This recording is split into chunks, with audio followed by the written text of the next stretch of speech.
Nous voulons partager la parole de Dieu autour de ce thème, le Saint-Esprit et son onction. Le Saint-Esprit et son onction. Nous n'oublions pas que cette année, le thème que Dieu nous a donné, c'est celui qui est derrière nous, Zacharie, chapitre 4, verset 6. Ce n'est ni par la force, ni par la puissance, mais c'est par mon esprit, dit l'Éternel des armées. Alléluia. Tu ne peux rien faire par toi-même.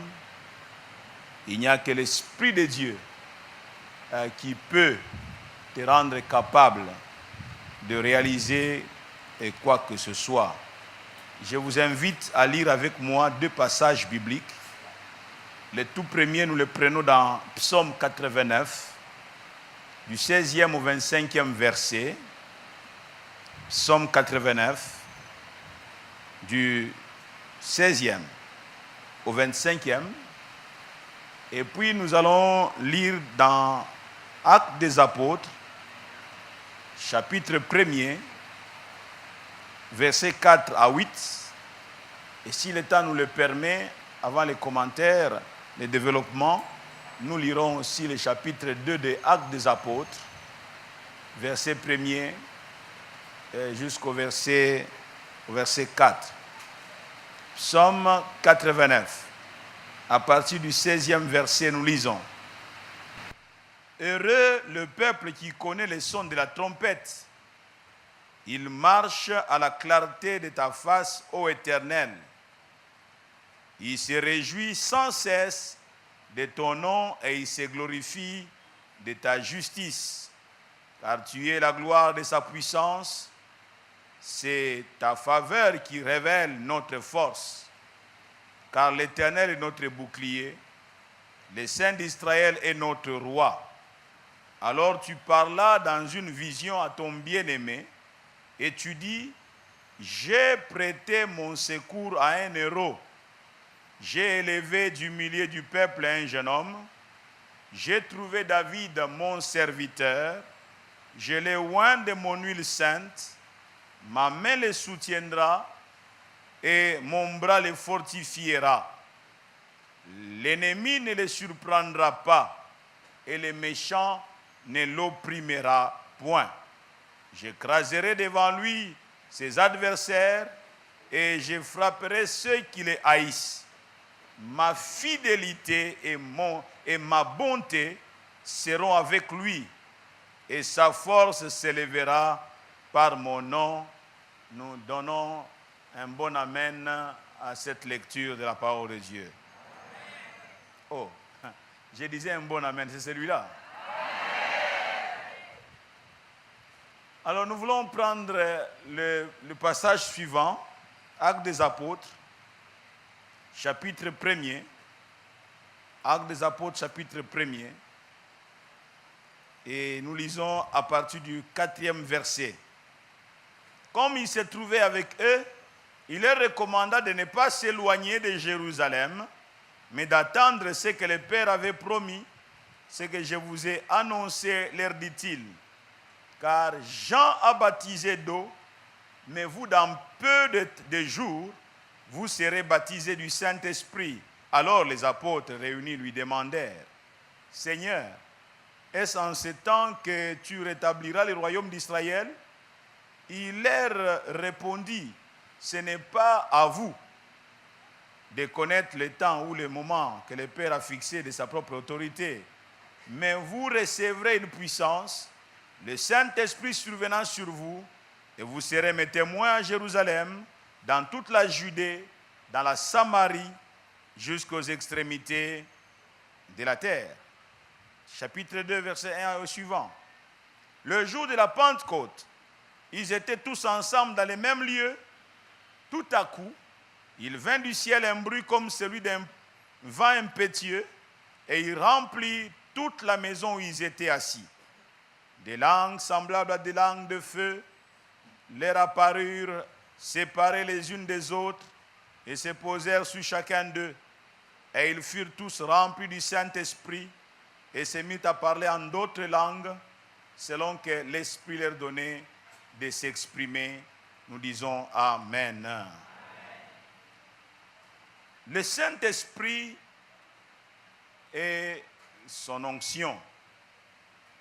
Nous voulons vraiment nous rappeler encore que les chrétiens ne peuvent pas mener une vie victorieuse sans l'aide du Saint-Esprit.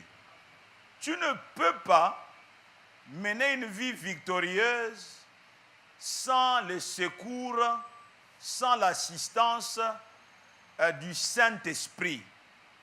Le Saint-Esprit a été à la première, donc au rendez-vous, à la première heure du rendez-vous de l'Église, c'est le Saint-Esprit. L'Église a existé par le Saint-Esprit. C'est à cause de la Pentecôte que finalement l'Église a connu sa naissance. Dans l'un des plus beaux psaumes de l'Ancien Testament, le roi David chante au sujet des bénédictions qu'il a reçues, dues au Saint-Esprit et à son onction sur lui. David était oint. Alléluia. Il était oint de Dieu, oint de l'Éternel.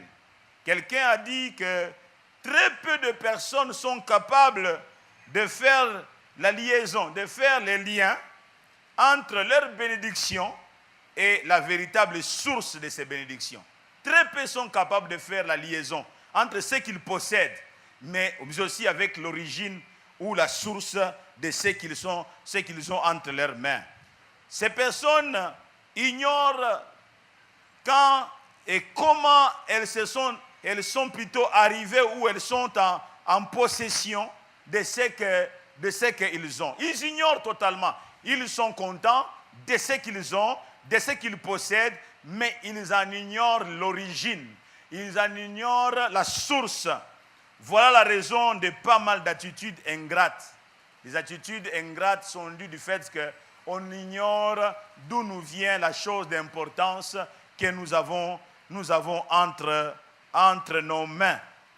Mais le roi David attribua toutes sortes d'avantages dans sa vie au Saint-Esprit et à son onction. Un autre commentateur dit que David chérissait beaucoup l'onction, au point qu'il parlait souvent de lui comme étant loin de l'Éternel. Alléluia. Il parlait souvent de lui comme étant loin de l'Éternel. Puissions-nous, Église, par la grâce de Dieu, ouvrir les yeux afin de prendre conscience de la valeur du Saint-Esprit, la valeur du Saint-Esprit et de son onction dans nos vies.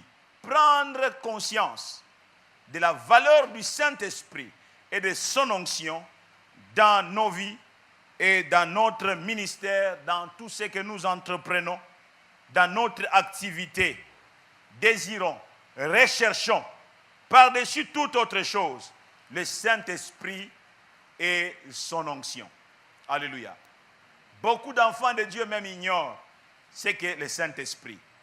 Beaucoup d'enfants de Dieu savent que le Saint-Esprit existe, mais jamais même dans leurs prières, ils font mention du Saint-Esprit. Ils ignorent même que devenir un enfant de Dieu a été l'œuvre du Saint-Esprit dans leur vie. Ils ignorent ça, mais cependant c'est le Saint-Esprit qui en est l'acteur. C'est le Saint-Esprit qui est à l'origine du fait que tu as saisi la foi, tu as saisi l'évangile. C'est le Saint-Esprit qui a convaincu ton cœur. Alléluia. Oh, alléluia. D'ailleurs, il déclare clairement que l'Esprit de l'Éternel convainc le cœur du péché, de la justice et du jugement. Écoutez, bien-aimés, si l'onction avait un tel effet sur David, attendons-nous à ce que son onction ait le même effet sur notre vie et sur notre ministère. Alléluia. Désirons, recherchons le Saint-Esprit. Le premier point que j'aborde ce matin, c'est que le Saint-Esprit et son onction feront en sorte que vous receviez une aide surnaturelle pour votre vie, pour votre activité, pour votre ministère. Je reviens sur ce premier point. le Saint-Esprit et son onction feront en sorte que vous receviez une aide surnaturelle pour votre vie, votre ministère, votre activité. Il ne faut pas rester au niveau naturel des choses. Il faut que tu reçoives un secours surnaturel de la part de Dieu. Quand tu reçois le surnaturel de Dieu, tu peux vivre la distinction, tu peux vivre l'excellence dans ce que tu es en train de faire, parce que l'Esprit de Dieu est un esprit d'excellence. Amen, amen. L'Esprit de Dieu est un esprit d'excellence. C'est puisque David avait le sentiment que son ministère, ou sa tâche, ou sa responsabilité en tant que roi, recevait du secours à cause de l'onction du Saint-Esprit, qu'il peut réaliser ce que Dieu a eu à déclarer dans ce psaume 89 au verset 20. Qu'est-ce que Dieu dit? Dieu dit, j'ai prêté mon secours à un héros. Alléluia. Oh, alléluia. Dieu dit, j'ai prêté mon secours à un héros. Dieu a prêté son secours à un héros. Dieu lui a prêté son secours. J'ai prêté mon secours. Quand vous lisez dans le psaume 91, ou 92, ou donc 92 pour les Belges, verset 11, ce passage déclare que « Et tu me donnes la force du buffle, je suis arrosé avec une huile fraîche. » Alléluia. Tu me donnes la force du buffle. Le buffle, vous savez, le buffle est mentionné à cause de sa force. Dans les Semeurs, la version Semeurs, ce passage biblique dit que tu me remplis de force, je suis comme un buffle, tu répands sur moi l'huile parfumée. Tu me remplis de force, je suis comme un buffle, tu répands sur moi l'huile parfumée. Je disais qu'il fait allusion au buffle à cause de sa force et de sa vigueur. C'est ce qui arrive dans la vie de celui qui est saisi par le Saint-Esprit. Quand tu es saisi par le Saint-Esprit, tu reçois une dimension surnaturelle. Tu reçois une force qui n'est pas au niveau humain. Tu reçois une sagesse qui n'est pas au niveau humain. Tu reçois une intelligence qui n'est pas au niveau humain. Lorsque le Saint-Esprit te saisit. Il est dit de Saoul que l'Esprit de l'Éternel te saisira et il te changera en un autre homme. Alléluia. J'ai besoin d'être saisi par l'Esprit du Seigneur afin que je sois changé en un autre homme. J'ai besoin d'être saisi par l'Esprit de Dieu. Dans ce psaume qui nous sert d'appui, Dieu déclare en disant que j'ai prêté mon secours à un héros. Dans la Bible expliquée, il dit que j'ai accordé mon appui à un homme vaillant. J'ai accordé mon appui. Dieu accorde l'appui. Dieu veut te faire accompagner avec son appui, sa force. Dieu veut t'apporter un appui. Dieu veut t'apporter un secours que tu n'as pas. Et il utilise le Saint-Esprit pour t'apporter cet appui que tu n'as pas. Alléluia. Je lui ai prêté mon soutien. Je lui ai accordé ma force. Il apparaîtra toujours comme un homme ordinaire. Il apparaîtra toujours comme un homme au vu de tous. Mais ses actions seront celles de l'Esprit de Dieu. L'Esprit de force et de feu. Amen. Apparemment, comme ça, les gens verront que tu es comme le commun des mortels. Tu es comme l'un d'eux. Mais quand tu poses des actes, quand tu déclares des choses, les gens se demandent d'où lui viennent ces choses. Amen, amen. Dieu t'apporte une assistance surnaturelle au-dessus de tout ce que tu as. Dieu t'apporte le surnaturel. Et quand tu poses des actes, quand tu fais des choses, les gens se demandent, mais non, il est comme l'un d'entre nous, mais d'où lui viennent ce qu'il produit là? Alléluia. D'où lui viennent ce qu'il est en train de produire?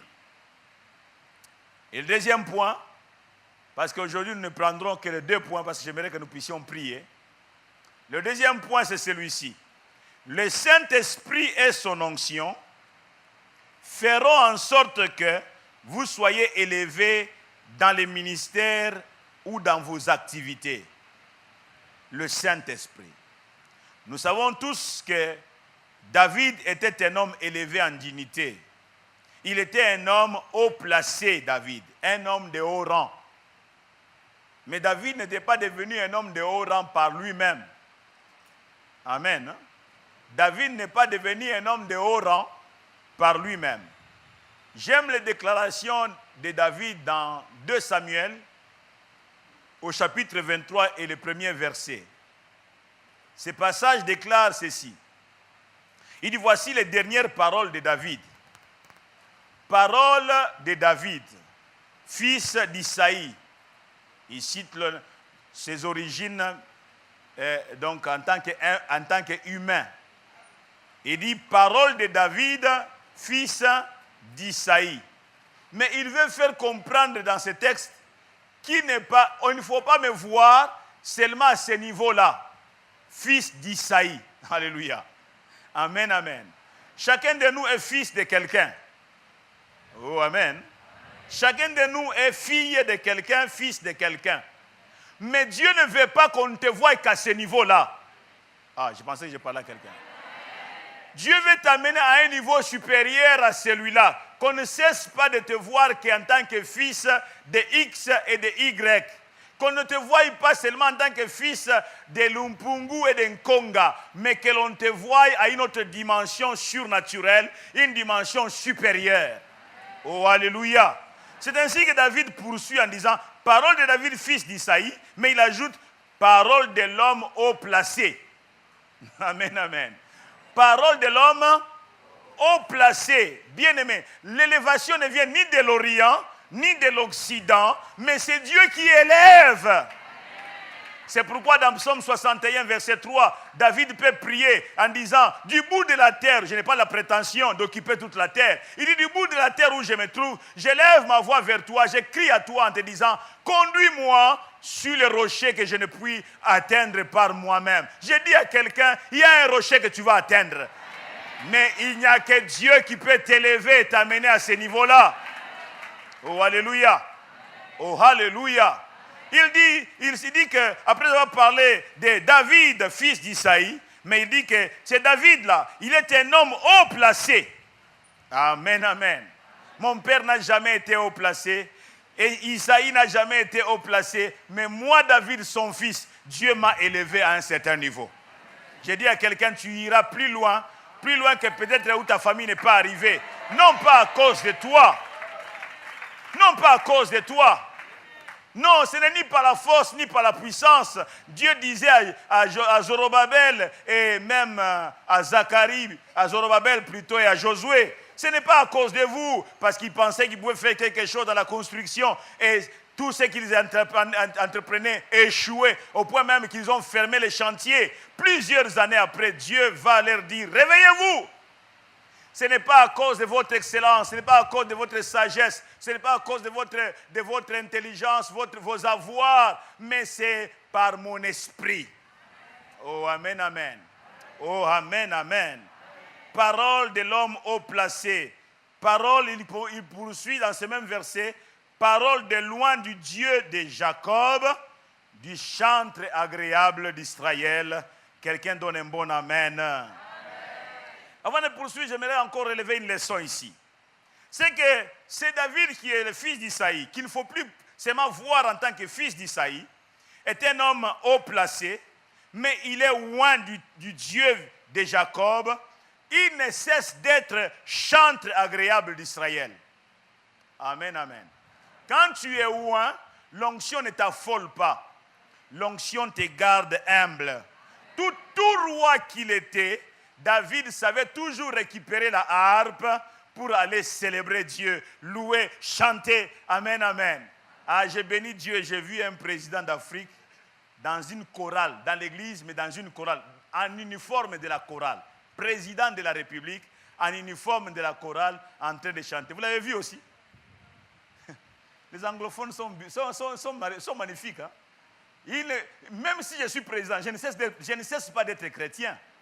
C'est ainsi qu'il chante à la chorale en train de danser, comme tout chante, en train de président de la République.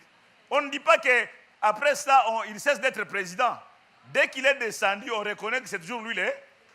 Mais là, il adore son Dieu. Là, il adore son Dieu. Oh, alléluia. Là, il célèbre son Dieu. Bien-aimé, malgré l'élévation, reste humble. Alléluia. J'ai béni Dieu, il y a un ADG, un PDG dans notre pays. Il est actuellement PDG, mais c'est le responsable du département de l'Ecodim. C'est lui le responsable de l'Ecodim dans son église. Un frère m'a dit, dans une de nos églises, qu'il est ingénieur.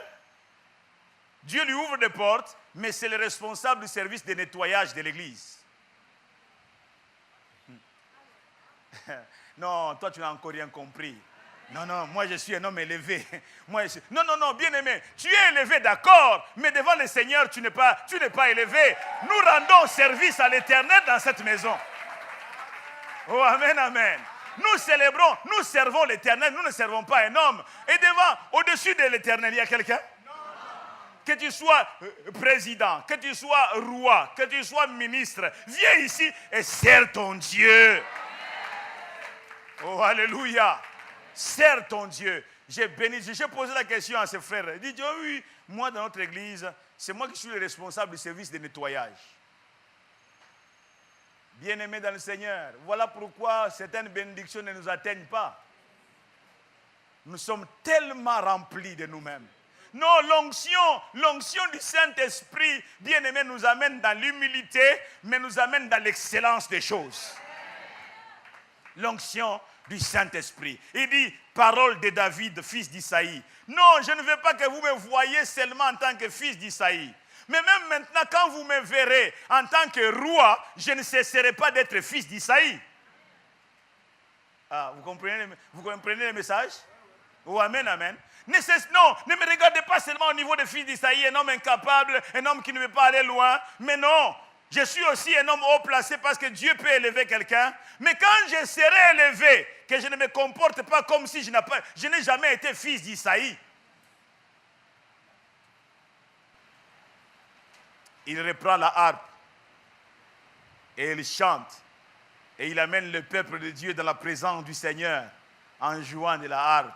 L'onction du Saint-Esprit descend dans les temples et les gens sont bénis. Alléluia.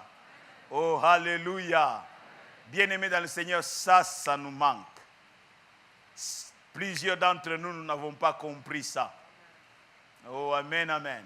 Sous d'autres cieux, vous apprenez que ces messieurs-là, c'est la deuxième fortune du pays, mais c'est la personne qui fait les services apparemment moindres dans l'église. Mais c'est la deuxième fortune du pays. Et comme j'ai toujours dit, pour les Congolais, il suffit qu'il ait $500 dans la poche. Même la démarche change. La tête commence à bouger dans tous les sens.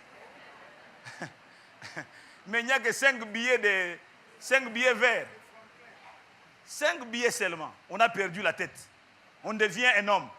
On devient sérieux, on devient quelqu'un. Non, devant le Seigneur, nous sommes que ses enfants. Je vous invite à adorer le Seigneur ici. Je vous invite à servir le Seigneur ici. Je vous invite, bien-aimés dans le Seigneur, qui que vous soyez, où que vous soyez, quoi que vous ayez, servez l'Éternel. Je pensais que quelqu'un allait acclamer le Seigneur.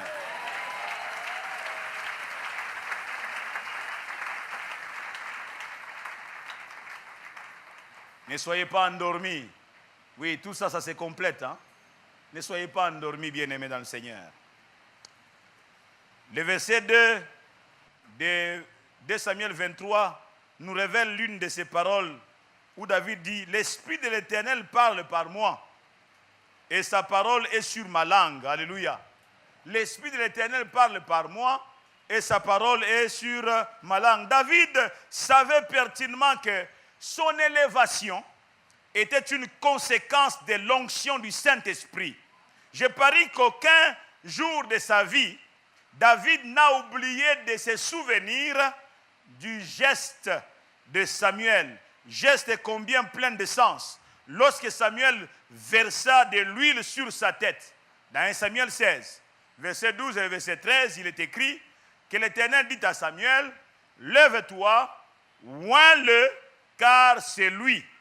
On parle de David. Samuel prit la corne d'huile et l'oignit au milieu de ses frères. L'Esprit de l'Éternel saisit David à partir de ces jours et dans la suite. Samuel prit la corne d'huile et oignit David au milieu de ses frères. Dans Psaume 89, verset 20 encore, la Bible dit que j'ai élevé du milieu du peuple un jeune homme. Verset 20, la partie C. J'ai élevé du milieu du peuple un jeune homme. Et c'est au milieu de ses frères, comme 1 Samuel 16 nous le dit, que Samuel a pris la corne d'huile et a oint David. On dit bien, il l'a oint au milieu de ses frères. Il était l'un de ses frères. Il est l'un de ses frères. J'aimerais ouvrir une parenthèse pour te dire que quand tu seras oint, n'oublie pas que tu es comme un commun des mortels. Tu es comme les autres. Ce n'est pas que tu es spécial. Tu es comme les autres. Sujet à leur faiblesse. Sujet à leur manquement. Tu es du milieu d'eux. Oh, amen, amen. Tu es du milieu de... Ne te comporte pas comme si tu as fait tout cela par tes propres efforts. Non, tu n'es pas spécial. C'est la grâce de Dieu qui a agi. J'ai horreur de voir quelqu'un qui commence à tuntouquer. Tuntouquer n'est pas français. Il s'agite, il tremble sous le coup de l'onction. Et les yeux, on ne voit que la partie blanche. Il dit qu'il est sous l'onction. Non, frère. Ça, ce n'est pas l'onction. Ça, c'est autre chose. Oh, amen, amen. L'onction te garde simple, calme. Tu ne deviens pas quelqu'un qu'on doit... Et même à cause de l'onction, les gens doivent venir se prosterner devant toi, ou les gens doivent te saluer comme il y a des salutations en Afrique comme ça. C'est ridicule, hein? Vous saluez quelqu'un comme ça. Comme pour dire Yenda Salanga. Biso Yesu nda salaka biso. Oh, amen, amen. Bien-aimé, restez simple. Tu es choisi du milieu de tes frères. Amen, amen. Ça pouvait être quelqu'un d'autre. C'est seulement la faveur de Dieu qui a agi. Alors reste simple. Alléluia. Et Dieu t'a choisi pour que tu puisses servir les autres. Pas pour que tu puisses les écraser, pas pour que tu puisses les mater, mais Dieu t'a choisi pour que tu puisses les servir. Oh, alléluia. Oh, alléluia. Ce sont des leçons que nous devons retenir, bien-aimés. J'ai élevé du milieu du peuple un jeune homme. Tu seras comme l'un d'eux. Mais à cause de l'onction, tu ne parleras pas et tu n'agiras pas comme l'un d'eux. Car l'onction du Saint-Esprit te distinguera de chacun d'eux. Oh, amen, amen. Il y a donc encore une autre leçon que je viens de donner là. Premièrement, d'abord, n'oublie pas que tu as été tiré du milieu d'eux. Mais j'aimerais aussi te dire que, quoi que tu aies été tiré du milieu d'eux, Dieu va t'accorder quelque chose de surnaturel, quelque chose de particulier. Parce que lorsqu'il t'a choisi du milieu d'eux, il veut t'accorder une dimension surnaturelle. Parce que tu ne peux pas servir les autres avec le naturel. Tu dois servir les autres avec le surnaturel que seul l'Esprit de Dieu s'est accordé. Oh, amen, amen. C'est d'une importance capitale toutes ces leçons. Alléluia. Oh, alléluia. Alléluia. Quand vous prenez Luc chapitre 3, Luc chapitre 3, je vous ai encouragé d'avoir un livre, donc la Bible, donc avec des feuilles. Hein, pas la Bible électronique. J'ai pensé être... Une sœur de l'église m'a envoyé quelque chose. Donc, elle suivait un prédicateur, c'était un Africain. J'ai dit, mais tiens, nous ne sommes pas concertés, mais il parle comme moi dans son église. Il était en train d'interdire dans son église l'usage de la Bible électronique. Ça vous abrutit. Les jours où on va te demander, chercher pour nous dans la Bible, Marc, tu ne sauras pas. Tu ne sauras pas où aller. Ça sera donc comme une maison que tu n'as jamais visitée. Donc ça vous abrutit. Donc de temps en temps, quand tu n'as pas de Bible, tu as la Bible électronique comme Bible de secours. Mais habitue-toi aux vieux livres. Je parle à quelqu'un? Habituez-vous aux vieux livres. Lisez, méditez ici. La Bible électronique, c'est quand tu es au boulot, tu veux faire allusion à quelque chose. Ah oui, tu recours à la Bible électronique. Mais ça ne doit pas être ta Bible. Ça te rend, comment je dirais, paresseux. Parce que là, tu vas pointer quelque part, on a déjà écrit Marc. Quand tu as appuyé Marc, ça te ressort Marc. Ici, ressort-nous Marc, ici. Oh, amen, amen. Ressort-nous Philémon ici. Amen, amen. Et Israël capé, hein? Ah, tu vas demander, tu risqueras de poser une telle question. Amen, amen. Ressort-nous Amos ici. Oh non, Amos a un frère, il nous conduit dans les champs. Ah, ah. Amen, amen. Donc c'est important d'utiliser les livres. Amen. Et nous lisons donc dans Luc 3, verset 21 jusqu'au verset 23, il est écrit: tout le peuple se faisant baptiser, Jésus fut aussi baptisé, et pendant qu'il priait, le ciel fait quoi? Le ciel s'ouvrit, et le Saint-Esprit descendit sur lui sous une forme corporelle, comme une colombe, et une voix fit entendre du ciel ces paroles: tu es mon fils bien-aimé, en toi j'ai mis toute mon affection. Le verset 23, bien-aimé, lisez-le ensemble. Jésus avait environ 30 ans lorsqu'il commença son ministère, étant comme on le croyait fils de Joseph, fils d'Élie.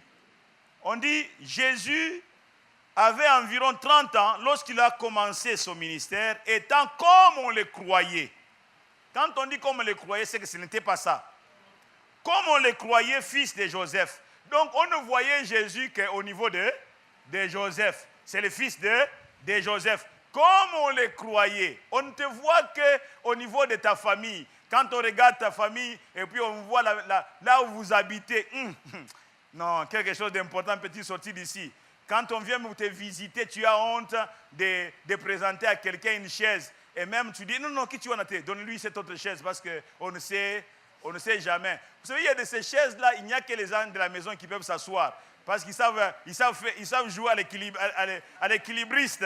Ils savent se positionner d'un côté. Il ne faut pas donner ça à un visiteur. Mais malgré cela, les gens ne te voient qu'à ce niveau-là. On ne voyait Jésus qu'à ce niveau-là, fils de... étant comme on le croyait, fils de Joseph. Non, Jésus n'était pas que fils de Joseph. Joseph était son père nourricier, mais Jésus avait une dimension surnaturelle. Le Saint-Esprit est descendu sur lui, alléluia. Dès l'instant où l'Esprit de Dieu a saisi Jésus, Jésus-Christ est devenu tout autre. Il a grandi comme tous les autres enfants. Et je suis sûr que même les aînés qui ont pris soin de lui quand il était bébé, ça vous arrive, non? Vous avez des gens de confiance dans les quartiers, vous voulez aller au marché, vous laissez votre bébé entre les mains de quelqu'un. Ça vous arrive, n'est-ce pas?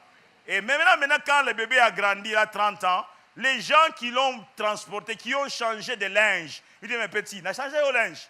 Moi, je me suis occupé de toi. Je suis sûr qu'il y a des gens qui rappelaient ça à Jésus. Moi, je me suis occupé de toi. Mais maintenant, quand il regarde, c'est que maintenant Jésus-Christ commence à produire. Il dit non, s'il n'y a pas commune mesure entre les bébés que j'ai portés dans mes bras et ce que lui est en train de produire. Oh, amen, amen. On ne le reconnaît plus. Venez avec moi dans Marc chapitre 6. Vous allez voir qu'on ne reconnaît plus Jésus. Les gens sont dépassés par ce qu'il est en train de produire. Marc 6, à partir du premier verset, nous lisons. Jésus partit de Marc 6, du 1er au 4e. Jésus partit de là et se rendit dans sa patrie. Ses disciples le suivirent. Quand le sabbat fut venu, il se mit à enseigner dans la synagogue. Beaucoup de gens qui l'entendirent étaient étonnés et disaient: d'où lui viennent ces choses? Quelle est cette sagesse qui lui a été donnée? Et comment de tels miracles se font-ils par ses mains? N'est-ce pas les charpentiers, les fils de Marie, le frère de Jacques, de Jos, de Jude et de Simon? et ses sœurs, ne sont-elles pas ici parmi nous? Et il était pour eux une occasion de chute. Mais Jésus leur dit, un prophète n'est méprisé que dans sa patrie, parmi ses parents et dans sa maison. Quelqu'un donne un bon amen. Amen. Donc vous voyez, ces Jésus-là, les gens ne le reconnaissent plus. Pour eux, c'est le fils de Joseph le charpentier. Lui-même, c'était un charpentier. Il a appris le métier de son père. Donc Jésus-Christ a fait ce travail avec son papa. Dans les quartiers, on le voyait. Parce qu'avant 30 ans, Jésus n'a pas fait quelque chose d'étonnant comme tel. Il a vécu comme tout autre jeune homme, en dehors des séquences qu'on nous montre quand il est dans les temples à 12 ans, en train d'échanger avec donc les scribes, les pharisiens, qui étaient déjà étonnés par les questions qu'il posait à ces hommes du livre, ils étaient étonnés. Comment est-ce que cet enfant peut sortir des choses comme ça? On le trouvait seulement que c'était un garçon qui était doué, hein, qui avait certaines connaissances, mais pourtant, Jésus-Christ était un envoyé de Dieu, bien-aimé. Et une fois que l'Esprit de Dieu a 30 ans, l'a saisi, et en ce moment-là, il est devenu insaisissable. L'Esprit de Dieu l'a saisi et lui est devenu insaisissable. Que l'Esprit de Dieu te saisisse seulement. Amen. Tu deviendras insaisissable. Amen. Oh, alléluia. Bien-aimés, nous sommes en train de parler du Saint-Esprit et son onction. Laissez-vous saisir par l'Esprit de Dieu. Et Jésus-Christ, né et grandi parmi eux, s'est mis à les étonner. Né et grandi parmi eux. Bien-aimés dans le Seigneur, ne vous étonnez pas même quand dans l'église, quelqu'un vient après vous, et vous l'avez vu venir, vous l'avez même encadré, mais après un certain temps, il devient insaisissable. C'est-à-dire que les choses qu'il commence à produire dans l'église, même toi l'encadreur qui a fait ça, tu n'es pas arrivé à ce niveau-là. Oui, c'est qu'il a été saisi par l'Esprit de Dieu, qu'il a changé en un autre homme. Toi qui as été l'encadreur, réjouis-toi seulement de savoir qu'il est passé par mes mains, mais que Dieu soit béni pour ce qu'il est en train de faire avec lui. Oh, alléluia. Que Dieu bénisse sa parole.